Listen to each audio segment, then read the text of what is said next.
Welcome to the second Wednesday webinar, Fatherhood and Fatherhood Programming. I'm Irene Varley with the Dibble Institute, and Rebecca Powell will be helping us to launch some polls. She is the behind the scenes wonderful person who keeps all of us running. So it's all her fault when it doesn't work. That's the problem. Thanks. Okay. Next slide, please, Rebecca. Before we get into this webinar, I just want to share a few housekeeping tools for you so that you're able to stay on the webinar or know what's happening during the webinar. Including, there is on this slide, there is the phone number and access code to use if you're unable or prefer to access the audio for the webinar through your phone. Also, we have planned several ways for you to participate today. We will have some poll questions during the presentation that will show up on your screen, and when they do, just select your response by clicking the bubble next to the responses. Additionally, at the end, there will be open-ended question and answer session of the panelists' discussion that you can include in your chat section of the panel on your right. I'm just going to give you a second to locate that chat box. That's where you'll be putting your questions. But we ask you that would you please write down and save any content related questions until closer to the end of the presentation. So your questions don't get mixed up with anyone who may be writing in with access related issues. Lastly, a few days from now, you'll be able to access the recording of this webinar at our website included on the slide here, www.dibbleinstitute.org/webinar-archives. There are handouts included on the webinar. You can download them. It's additional information related to today's discussion. These handouts will also be uploaded with the webinar recording.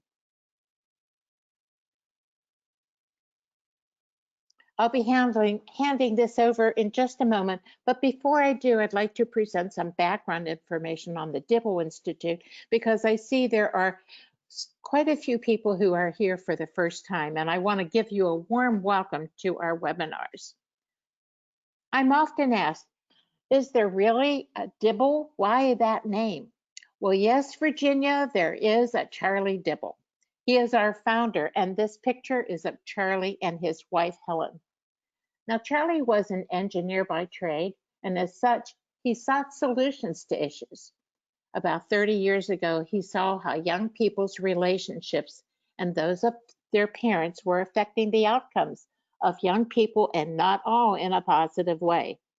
So he began asking lead experts in the field of education what was being done to help young people develop skills to create future stable families. And things took off from there. Now the Dibble Institute continues his work by advocating for the effectiveness of relationship skill programming for youth and young adults, and publishes research and, most important, evidence-based relationship education materials. Next slide, please. Dibble is a national nonprofit and mission-driven organization. We are able to reach many young dads and other young people thanks to the efforts of you and many others partnering with us. We could not have reached the 1.5 million young people that we have in the last 15 years without caring people like you. So a big thanks to all of you. Next are our core values. Next slide, please.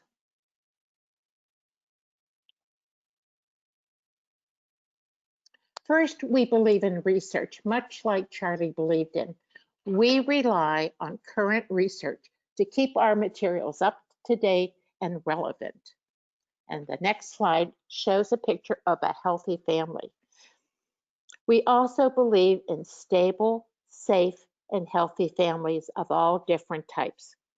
Research continues to show that children do best when raised with the healthy involvement of two parents and that the relationship matters whether they are together or not.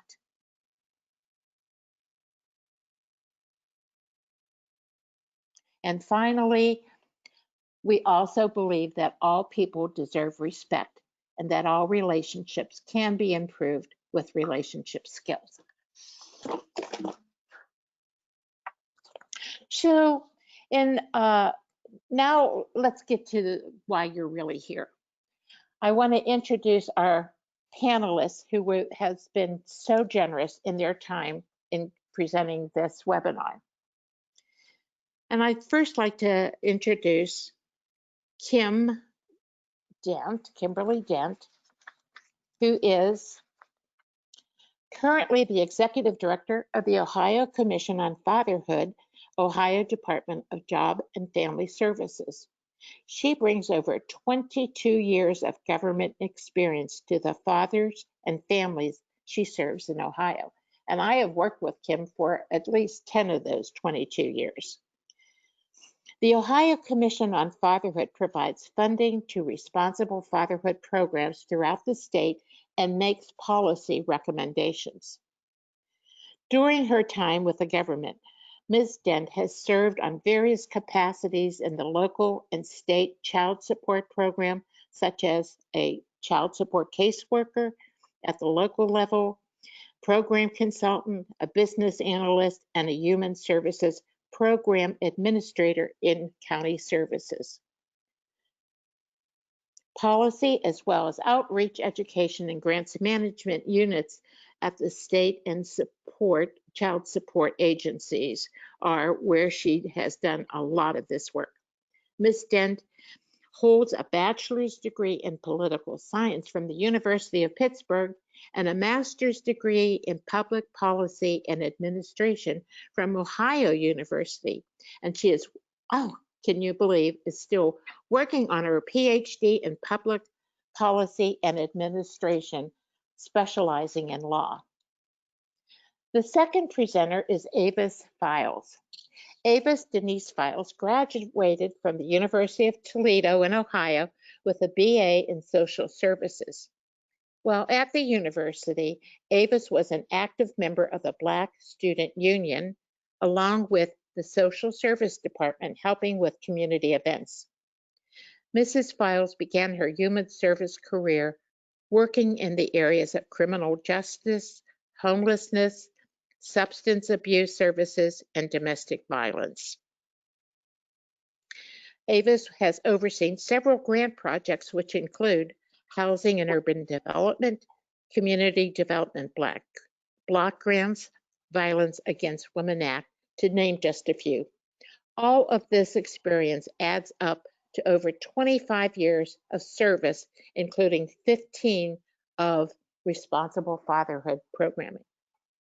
Avis is current director of Brothers United in Toledo, Ohio, where she resides with her husband, Michael Allen, and is the mother of 4 children. So she's been a very busy gal by being so successful with her work. So now, let me introduce the first panelist to speak, and that's Kimberly Dent. Kimberly, thank you, yes. and welcome. Okay, can you describe the Ohio Commission a bit for our viewers? Absolutely, absolutely, Irene. And first of all, I want to say thank you very much for the invitation to speak on today's webinar. I hate the fact that it's only going to be an hour because, as many of you know, I have such a passion for this work. Again, and happy Father's Day to a lot of dads listening. This is your month, and we're going to celebrate you. And one of the documents that Miss Rebecca uploaded is the Responsible Fatherhood Month resolution from Governor DeWine. We do receive that every year in June, recognizing fathers for the entire month of June. So the Ohio Commission on Fatherhood. We are a state agency. We are housed in the Ohio Department of Job and Family Services. The commission is actually in state law, so we do have statutory backing. Ohio Revised Code 5101.34 is where you will find the structure of the Commission on Fatherhood. There are specific charges, specific components of fatherhood to include prevention of fatherhood that we must address. One in particular is bringing an awareness to the important role that fathers play in their children's lives. That's today. We do a lot of presentations in prisons, a lot of community forums, as well as webinars, which seems to be our new normal anymore. But I always tell folks, have PowerPoint, will travel, because again, it's very important that we bring that awareness to society regarding the importance of a healthy and responsible father in a child's life. We also train practitioners. So we do have a fatherhood summit. By statute, we have to have a summit once every 4 years. We are on track to have our summit for 2020 in September. It will probably be virtual, like many of the webinars that are going on now. And then my favorite part of what the commission does is policy. We recommend policy, and we support policy at various levels of the state with different departments.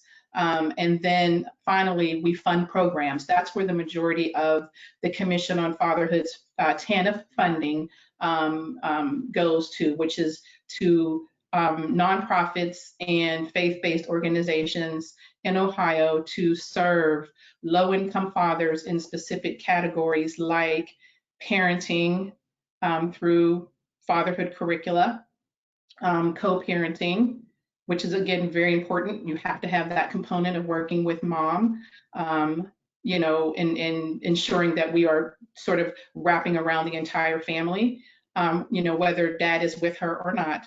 And then economic stability, which is again job readiness, ensuring that dad is ready to work before we place them into a job, so that we have job retention. So again, I think that a lot of these webinars, especially the two that were occurring today, are just perfect timing because of the contentious relationships and the uncertainty and the anger, and you know, from COVID, and then also from the killing of Mr. George Floyd, and just how change is on the horizon. And so it's really, you know, important that we have these conversations about healthy, self-sufficient and resilient families. And so I do want to, again, just state, I am challenging, this was my word for today, I am challenging states to take a look at using TANF funds to fund programs under TANF purposes 3 and 4, prevention of unwanted pregnancies, and the promotion or advocating for two-parent families, and take a look at how states can actually do what Ohio is doing. And then also challenging the structure of a commission to include all 3 branches of government, the way that the commission is set up. So again, we have representatives from our General Assembly. It is a bipartisan commission, so there's bipartisan support. And everything that we do is focused on the well-being and the best outcome for Ohio's children. So we have the governor's office has a designee on the commission. The Ohio Supreme Court has a designee on the commission, and that person happens to be the director of Franklin County Child Support. And so again, we have representation from, you know, all of the different state departments to include the health, rehabilitation and correction, education, so forth and so on. And so we come together as a body to talk about, you know, ways in which we can support low-income fathers and families in all of those different programs, because a lot of times we have the same customer. Family assistance, if there's a family receiving benefits, that customer is probably in child support as well. So that is sort of high level of the Commission on Fatherhood, Ms. Irene. So I'm going to stop there because I know that Ms. Avis, and I know you have a few poll questions as well, so I'm interested in seeing that too. So thank you.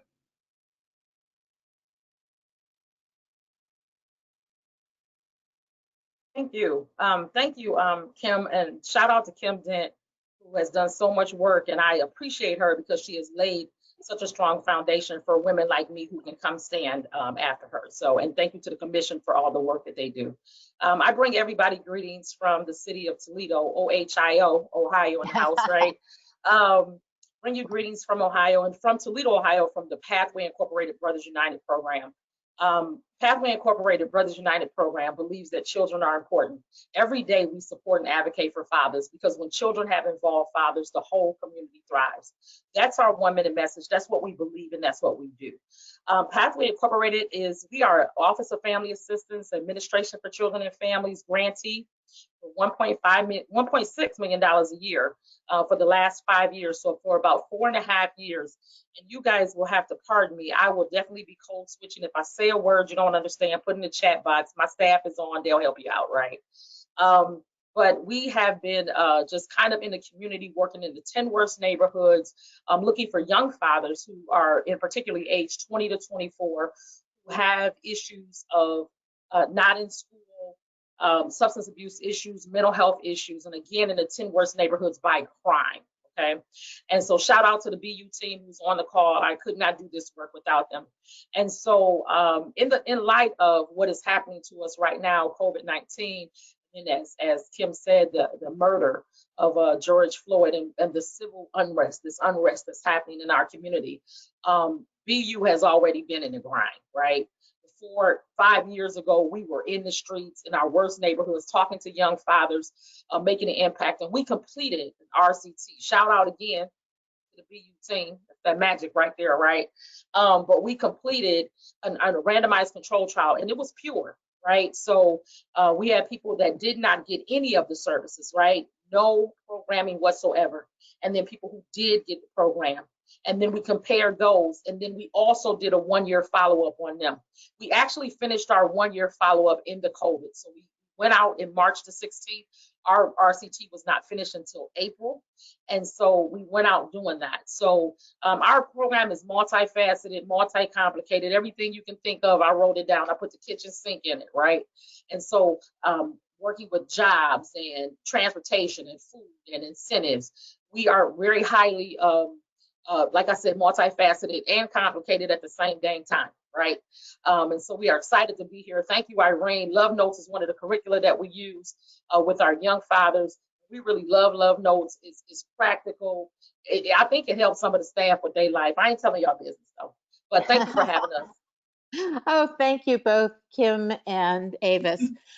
Kim, that was a great description of your commission and how it fits into Ohio government.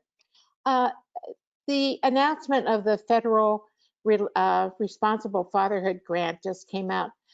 With your experience, do you have any information that might be useful for future grant applicants and perhaps information for others who work in fatherhood organizations? Mm-hmm. Yeah, absolutely. Well, first off, I'm going to speak to from the perspective of the funding that we offer, because a lot of times it does mirror what's coming out of HHS, Administration for Children and Families, Office of Family Assistance. And in any of your grant proposals, always think child focus. Always think, you know, when you're putting together your proposal, how is this going to better the outcomes of children in your community, in your state, in your county, so forth and so on. And then also ensure that you have the capacity to you know, implement, of course, your proposal. And don't be afraid to think outside the box, of course, because just like our grants that we receive, the proposals, they are competitive and they are going to be scored. And a lot of times what we're looking for, which I'm sure HHS is looking for as well, is something a little different that's going to do things sort of differently, because this is what the 3rd iteration of the HHS grants, right? So this is what 15 years total for 5 years, all 3 iterations. And so I'm sure they've seen some things come through that may mirror other grant proposals, but I think this is the time for change. So if I was sitting and writing a proposal today, you definitely want to take a look at what is happening in society. Know your population. Don't be afraid to partner and collaborate, because the other piece is you can't do everything. There's not one organization that can do everything from A to Z. You have to ensure that you are partnering and collaborating, with child support, with child protective services. We talked a little bit this morning during the International Fatherhood Conference, and so one of my points was, okay, well, certain things are going up, like child support arrears and unemployment, but there's also a report on things that are going down, like reports of child abuse and neglect. So again, where most of the reporters, which are the mandated reporters of child abuse and neglect, are in your schools, well, as soon as the kids stop going to school, then those reports went down. Does not mean that those issues did not still occur in the household, right? So that was sort of alarming and that's sort of a red flag. Another thing that had gone down, especially in some of our inner city neighborhoods, is when kids went home after COVID-19 really hit hard. There's one particular inner city school system in Ohio. The kids went home with Chromebooks, but 60% did not log in for the month of March, April, May. So that's a problem. That's an issue for our children who, are they going to be passed on to the next grade, or are they going to be held back? How do you hold them back? What was the problem? Was it, not having internet service, so forth and so on. So when you're writing your grant, don't just check the boxes off of what they're looking for. Think really about how you are going to address society today, because it looks different than it did the last iteration, does it not, Avis? I think, 5 years ago, writing the grant for it that you're in now, yeah, it looks a lot different. And I'm sure, again, they're going to look for COVID protocol. They're going to look for PPE, social distancing, or social, I call it physical distancing because I don't like to social distance from folks, but physical distancing from people. You need to make sure that you're addressing what life looks like today in your proposal. Yeah, and I think if I was to give, were you going to ask me something, Irene, or is it okay? Oh, no, go ahead. You're fine. Okay, so I was thinking if I was going to answer that question, I'm not answering it. How about that? But I will say this. When I was explaining to someone 5 years ago, when we were writing this grant, right? A team of us from Toledo Road and a team of us are writing from Toledo right now, is that this is not Little League.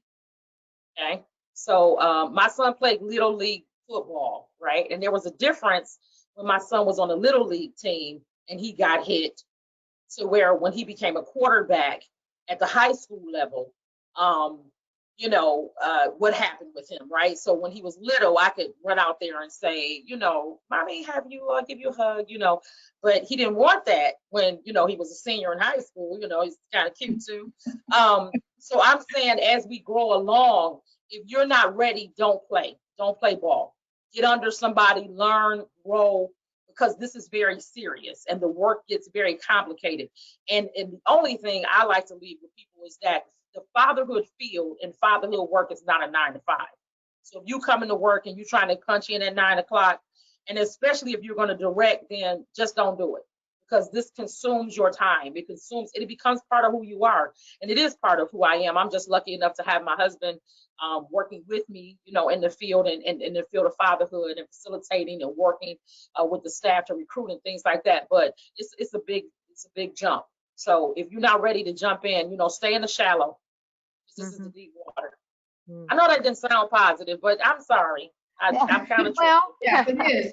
It's the truth. I mean, we do have programs, that tell me, especially when they're working with expectant fathers. If mom has a baby like tonight, they may call the fatherhood practitioner like dad because he's so excited. That's that magic moment. And he may get a call like 4 o'clock in the morning, 5 o'clock in the morning, right? To say, hey, we had the baby. We're so excited, and your heart has to be in this work. And that is exactly what Miss Avis is saying. If your heart's not in it, yeah, it might not be a good fit. And if you're working with young fathers, I have a young father. He was live on Facebook at 2 o'clock in the morning when I wake up, showing her having a baby. I'm like, hey, get off of here. This is a private moment. Right. Well, I like to get a little bit more into program issues. And to do that, we have two polls. The first poll is to identify the age of the either dads or target audience that individuals on this webinar are working with. So Rebecca, could you launch that first poll? Okay, so here's the ages of the dads. And if you would just click on the ages and we'll see who's working with who. We'll give you just 30 seconds or so to do that.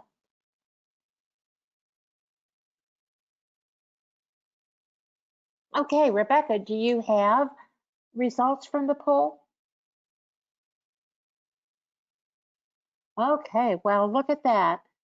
50% 25 and up. Yeah. How does this fit into your programming, Avis? Yeah, we're a little higher on the 16 to 19 and the 20 to 24 roles. So Okay. yeah. But there's a Because high that's our amount. target. Because that's our target population. But our wheelhouse is around the fathers who are between about 25 to 32. That's our easy. That's our low hanging fruit. Uh-huh. We call that low hanging fruit. We can get those. It's the 16 to 19 and the 20 to 24-year-olds that we like to say have more moves than Michael Jordan. You got to catch them. Well, Avis, I'm going to also direct the next second poll to your thoughts on some of the challenges that you've experienced in being so successful in fatherhood programming. Rebecca, could you please launch the second poll? Okay, what is your greatest challenge? Finding financial support, recruiting fathers in your target area, retaining fathers to program completion.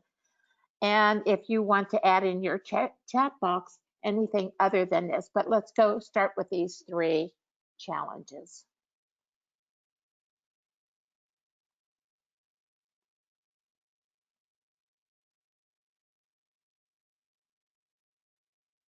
Okay, Rebecca, do we have a response?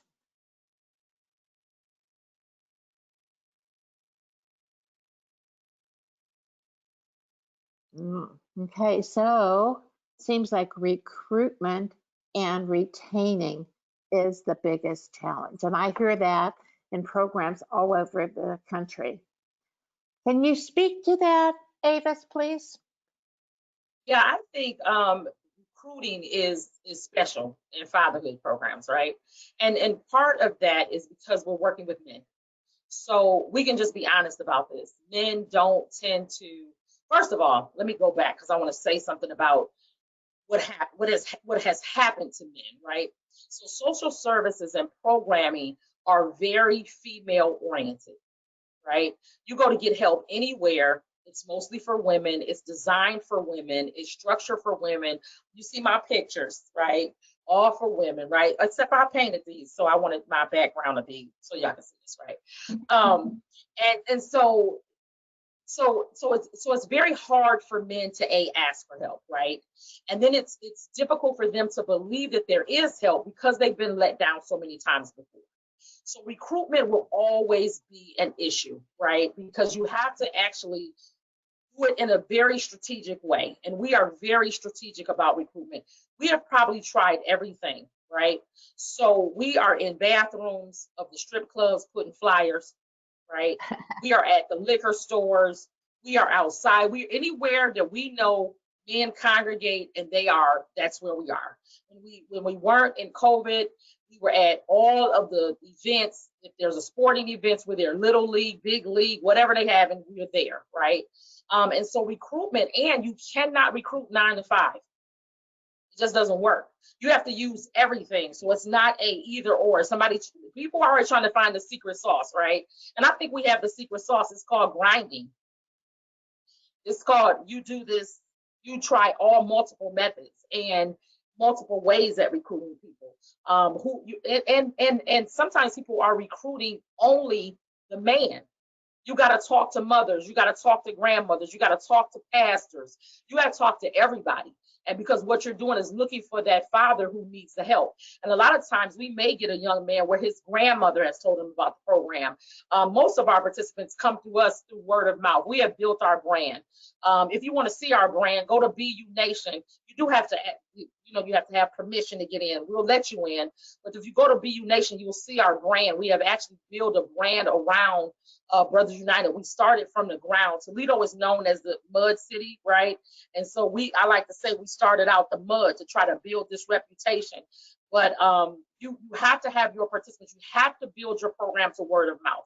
That is the best way to be. You can buy flyers all you want. You can do billboards, radio ads. You can do all that until you serve a father well and he goes to tell somebody else. That's the secret sauce, and you have to work your way to that. Do I have the answer? No, because we've done so many different things. Try them all. But retention is not an issue for us because once we get them, especially on a young father. A lot of our data and stuff, we do quantitative, qualitative, and focus groups. And a lot of our focus groups, we're asking our young fathers, like, why did you finish the program? And they like, because y'all kept bugging us. Like you kept coming by, you kept calling my grandmother and my girl and my side chick too. You calling your side chick? Yeah, calling her too. That's the other girlfriend, by the way, for those of you. Yes. I have a question as to what you mentioned about it doesn't always work. What does work? What doesn't work, I guess, to save people from spinning their wheels, developing a plan or an idea, and it just is flat, did not work for you? I think what Kim said about knowing your region, like I can't say that because I'm in Ohio, I'm in Toledo. What I'm going to do in Toledo, Ohio, I'm originally from Cleveland. I would never do what I do in Cleveland. I would not do in Toledo what I'm doing in Cleveland because Cleveland's a whole nother region, whole nother way of thinking and things like that. It's what we refer to as Chick-fil-A service. That's number one, right? My people care. And if you don't care and you're on my team, somebody's going to squeeze you after a while. You're probably going to quit because my team cares about their community. They care about fathers. We are in this work because we are actually caring about what happens to that father and what happens to that family. We have a strong background that if you change a father, you can change the whole dynamic of the family, right? And when you're working with fathers, you are working with the family. We're talking to girlfriends, grandmothers, mothers, co-parents, mothers, everybody, right? And so I can't say specifically what a person should do, but find you a staff that cares and give Chick-fil-A service. So here's the thing. I go to Chick-fil-A. I like all the sauces. Sriracha, black pepper, whatever they got. I want all those. So I go to the window and I'm like, you know what? I forgot the ranch. They're like, you know what? We are sorry. Thank you so much. Here's your ranch. Why are they sorry that I didn't ask for the ranch, right? So it is that Chick-fil-A. You know, when you pull up the Chick-fil-A, they just greeting you well. It's that quality service. If you give quality service, those participants will go tell somebody else. It's just that simple. You have to care about this work. You have to care about the father.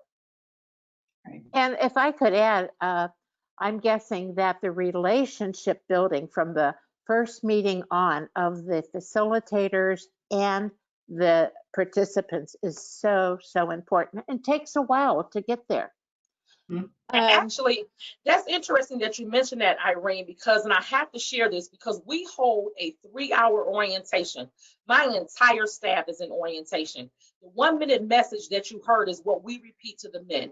And then Simon Sinek has a video called What's My Why, right? So each one of my staff, as we go around, and shout out, because I do have mostly female staff, so I appreciate that. But we share what's our why. We share what is the reason why you do this work. And it is sincere and it is from the heart. And then we're asking those fathers, what do you need help with too? Why are you here? Come on and tell us the truth so we can get to it. We only have 24 days, really is 6 weeks, but we say 24 days because no man is going to do 6 weeks of no program, they're gonna quit. They like, it's too long, right? So we couched it with the 24 days. But when we say that to them and then we share our whys, and some of my staff we're not sugarcoating this thing. I have some women on my staff who did not have father involvement. And they say, I do this work because I don't ever want a child to grow up like I did. Right. And so when they hear that, and a lot of times we code switch as well. So when people walk in the room, we like, what's up? And they like, yeah, what's up? Come on in. So that takes down a lot of the barrier. But then again, like I said, it's our population, it's our region. That's who we target. Mm-hmm. Interesting. I like that approach. I think taking the time to build that and orient the fathers to why you are there and why they can benefit, what they can benefit from it. And I really quickly, I wholeheartedly agree with Ms. Avis.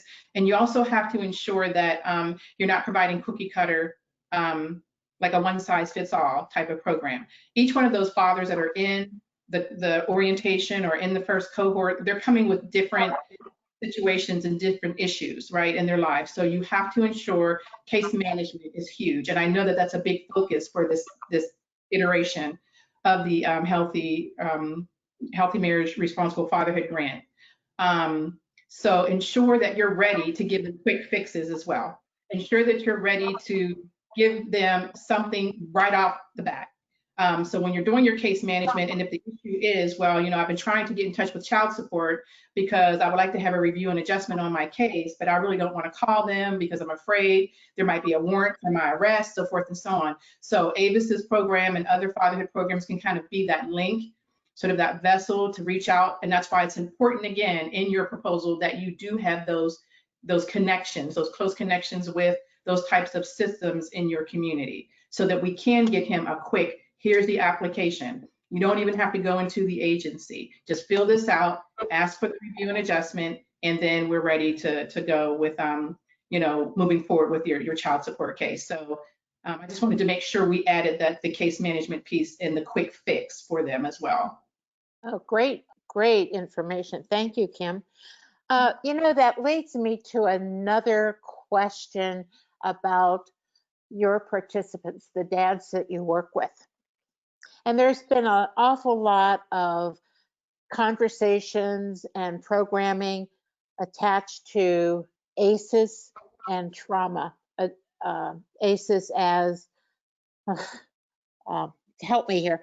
What does ACEs stand for? Adverse childhood experiences. Mm-hmm. Yeah, thank you. The word just went back. So I'm going to issue a third poll, and this is about trauma. And I'm going to ask Kim to follow up with, how does past trauma influence fatherhood success and challenges? So Rebecca, can you launch that third poll, please? Okay, do you find that trauma influences your work with the population you serve and/or impacts staff within your organization? And it's just yes or no.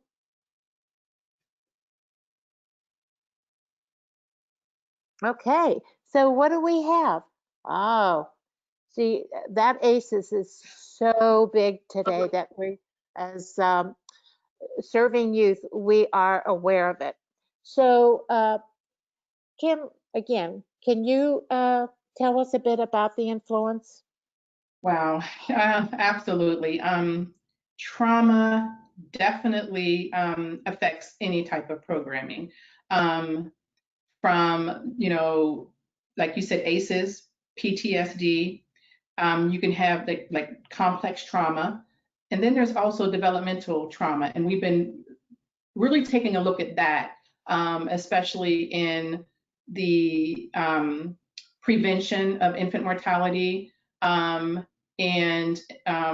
early childhood development, all of our Head Start programs, because as we know, and I know there's a lot of researchers on the call, when the brain is developing and those emotions are being developed in an infant, the first 3 years, I'd say the first 5 years or so of a child's life can really sort of lay the map and the framework for how they engage the rest of their lives. So when we talk about trauma, we can talk about trauma as, someone who may have been in the military, maybe has PTSD, or maybe someone who was justice involved, so just being incarcerated, domestic violence in the home, a divorce is also an ACE, and again, all the way back to mom carrying the baby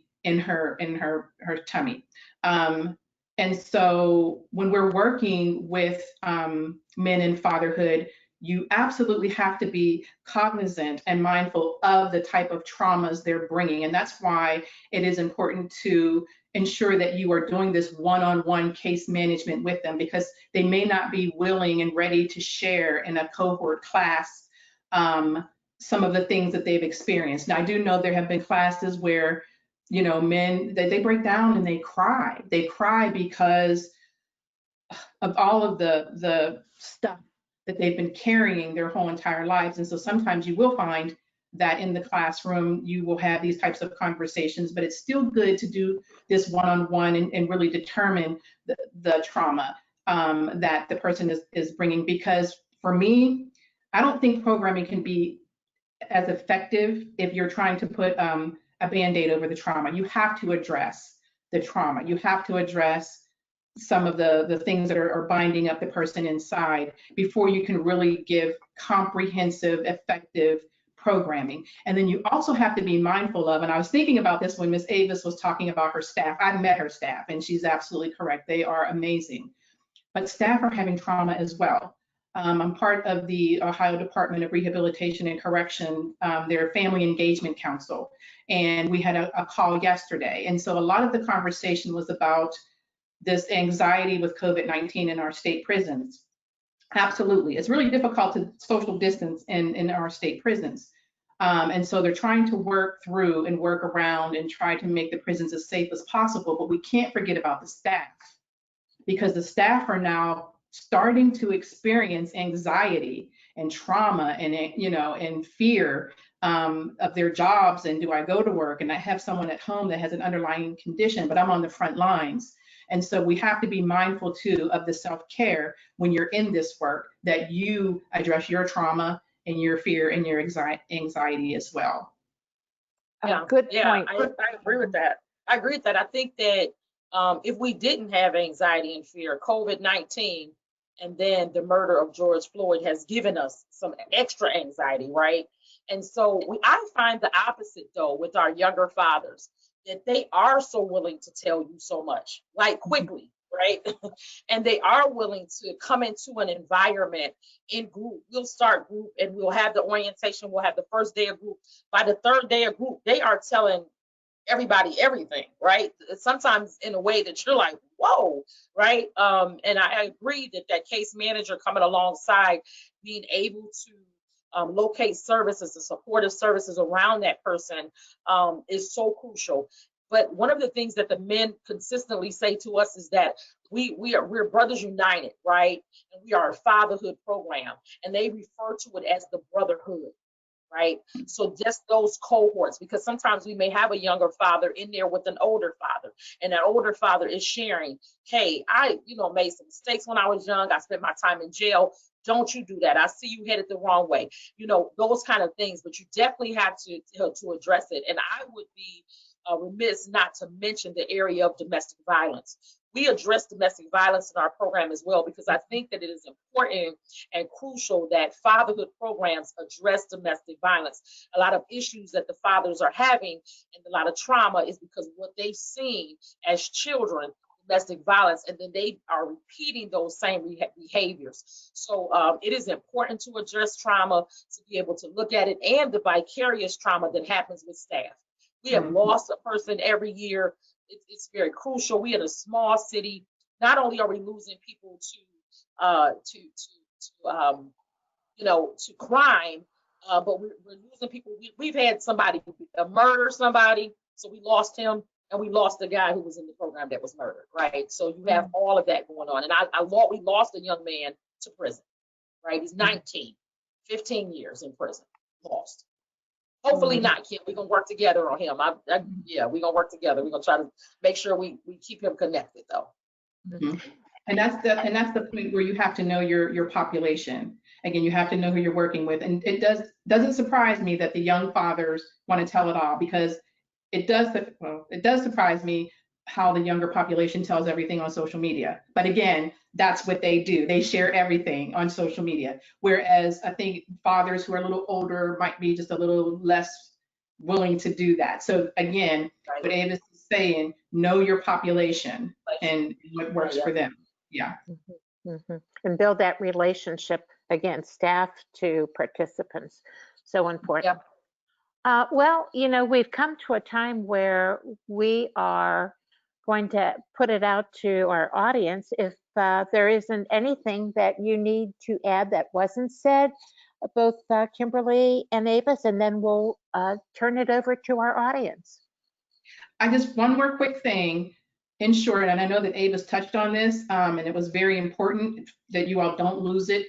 Ensure that you are collecting your data. Show your return on investment, because there's other funding out there other than the Healthy Marriage, Responsible Fatherhood, that you want to be able to show folks, for every dollar that we put into this, this is what we did for society. This is what we collected for child support. This is what we did for dads getting custody of their children when mom was in prison or in rehab or whatever because of a drug addiction. Because in Ohio, recently, women were going to prison at a higher rate than men. So we were finding a lot of kids flowing into our foster care system. And so before foster care, we should be looking at dad, right? And so, right. So just make sure that you have some type of return on investment for your program. Absolutely, absolutely. Know your community and write well to the data, and don't play if you just trying to figure out, gone are the days when you used to check the box, right? I know I look young, but I've been in the field a long time. Gone are the days I used to get big grants, you just check the box, they came to the group. No, did they change? Did they change over time? Or compared to the other person, did they change? So you really have to, I agree with Kim, you really have to put something out there that is going to give you a return back, not only for your funding source, but a return back to your community. So then your community can look at all the issues that are, because again, like I said, you work with the father, you work with family, you work with the whole community. How your father is in your community is indicative of how your community is. Well, thank you. And now I would invite anyone who has perhaps not entered a question to please enter your question in the chat box. Rebecca, do we have any questions on your side? Yes, can you see them? No, I can't, and I don't understand why. This is the first time I've not been able to see them. Oh, well, maybe it's under questions. I don't know. Yes, it's in the questions box. Oh, there it is. Okay. Let's see. Let me start off here. Is there any information available for boys of incarcerated fathers? Where would she find that information? And I'm thinking maybe research or statistics. I'm sorry, one more time, Ms. Irene, I didn't get the first part. I'm sorry, is there any information available for boys of incarcerated fathers?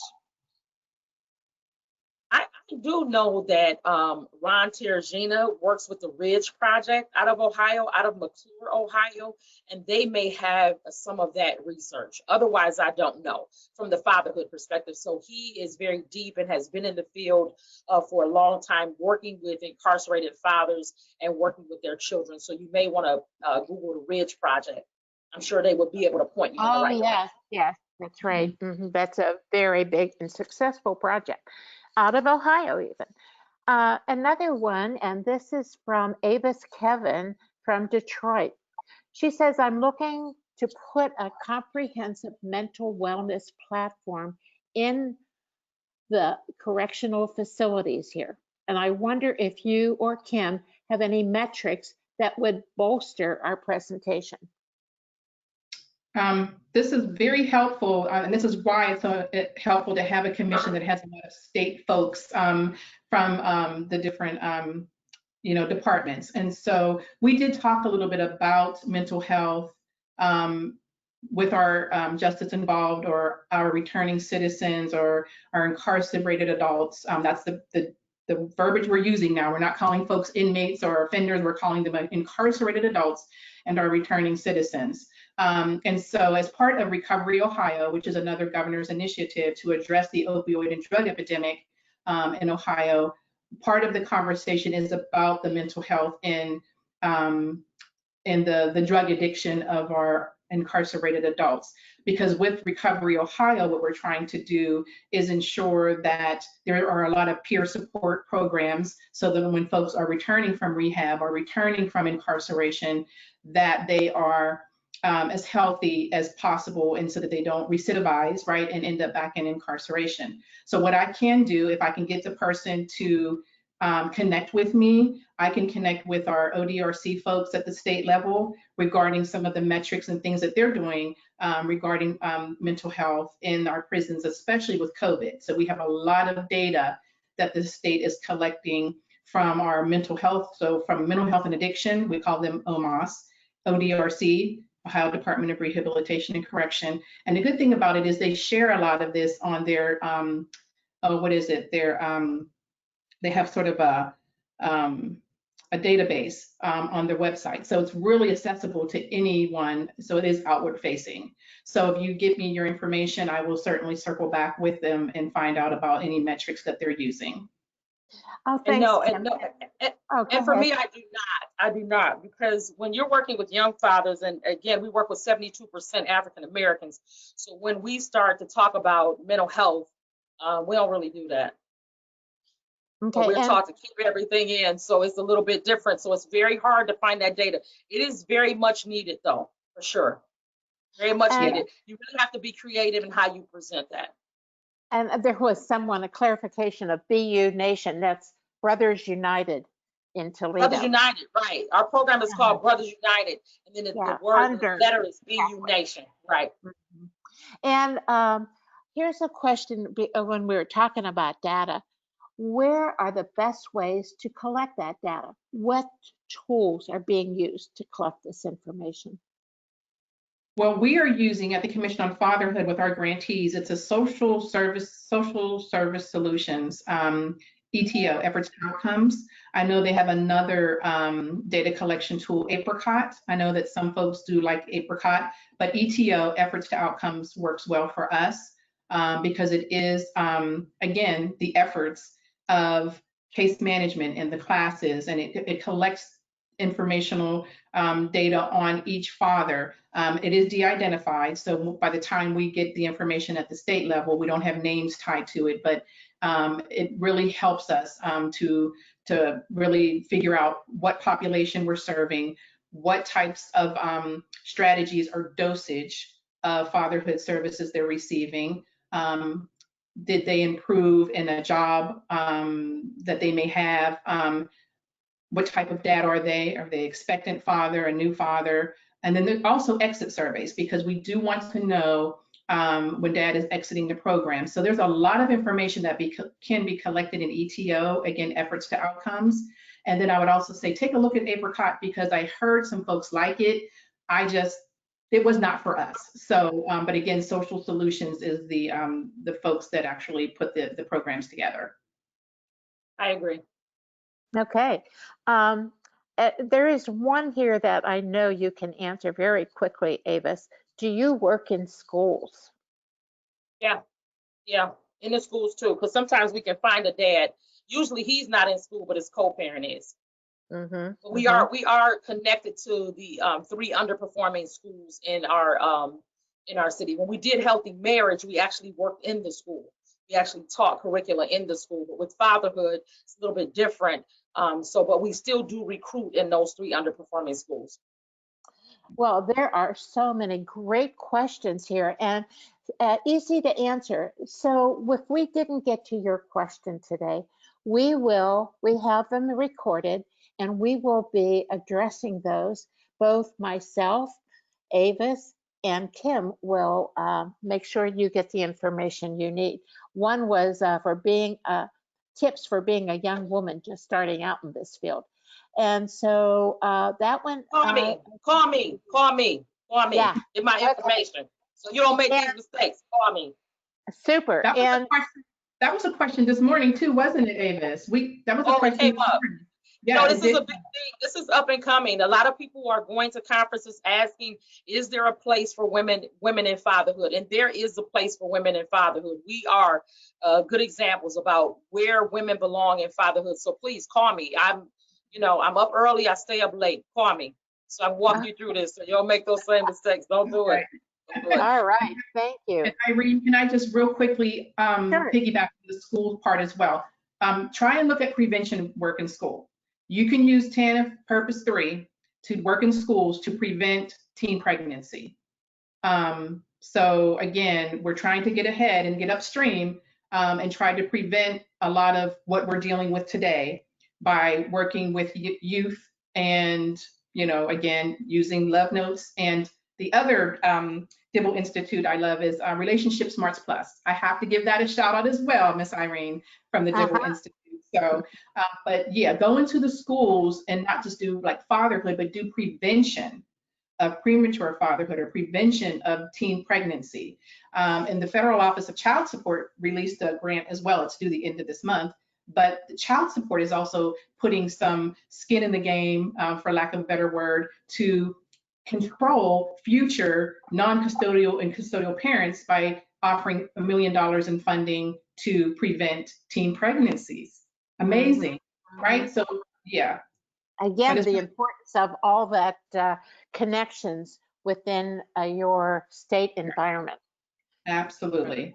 Well, we're coming close to the end, and I do want to give a special shout out to the fathers and the importance of fathers, and hopefully it'll work.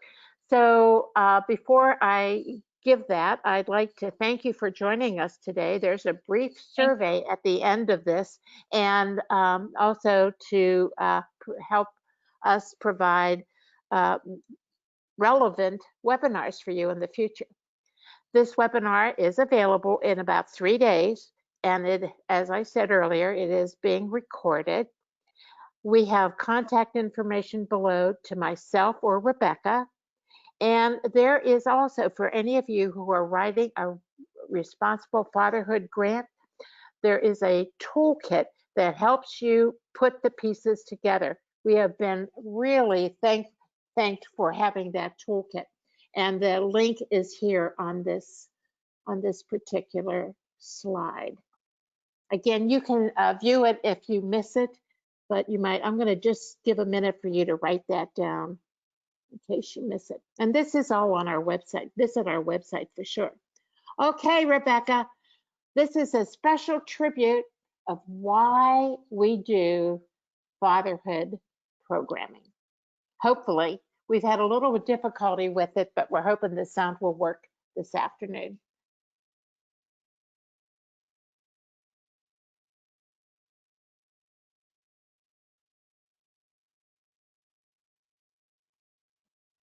I'm not hearing the sound, Rebecca.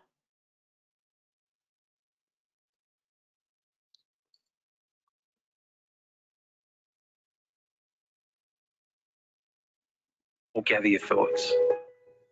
How to rough it, or do it in style. How to love, not who to love. I can be the voice of reason, the breaker of rules. Your number one, or second in charge. The middleman, the bigger man, the man on the sidelines.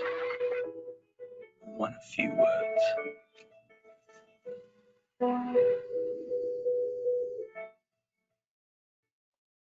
And that's the name of STAD, a small word for a big job, in case you want to view that in its entirety, and maybe even include it. It's on YouTube. You can include it in your programming. Okay, lastly, Rebecca, if you could kindly come back to our PowerPoint. Okay, we ask that you stay in touch with us. As I said earlier, we consider you all partners with us in all the work that you're doing.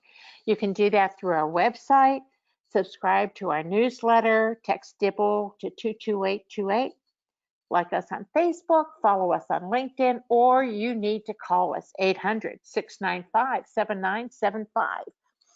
And the next slide, I believe, talks about next month. It is July 8th. Unfortunately, we do not have, we weren't sent the information for it in time to put it on this webinar. So if you are on our email list, you will see it there. Or if you maybe look at our website after this, we welcome any questions that you may have. You can email me, Irene@dibbleinstitute.org. And Avis and Kim, how can I thank you enough for sharing your information? You have been so generous in your time in getting this prepared. Thank you Thank you so so much. much. Thank Thank you. you so much, Irene. Thank you. I love Appreciate these two ladies. They're great. Oh, Thank such a you. Our joy. pleasure. Our pleasure. Yep, All definitely a right. pleasure. Thank you. So thank you everyone for joining us. I hope to see you in our records of grant. We keep track of who's writing grants for fatherhood, and I hope to see your name listed there. Let me know if you have any questions. Thank you again. Thank you. Bye. Bye-bye.